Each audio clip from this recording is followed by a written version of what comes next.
I tell everybody, and I'll tell them go in the Navy before going in the Army. You know, because you can learn a trade.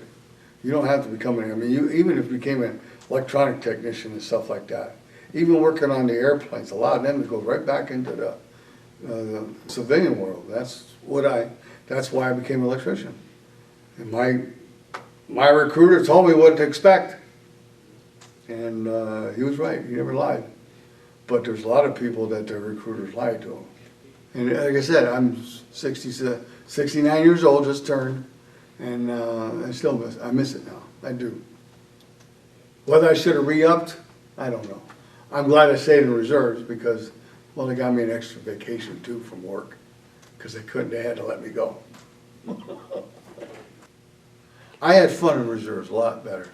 But like I said, they ran, this was the cool part, because here I am only third class, but I'm doing all this stuff on the side. They had to run cat TV and cables and stuff, had to run cables and wire. And that's what I did on the outside. All the chiefs that came in at 2 weeks, they were from all over. They weren't just from, I think there was only a couple from our unit that went there at the same time. And I ran the crew. I got a nice little letter. Didn't give me E5, but nice commendation letter for what I did.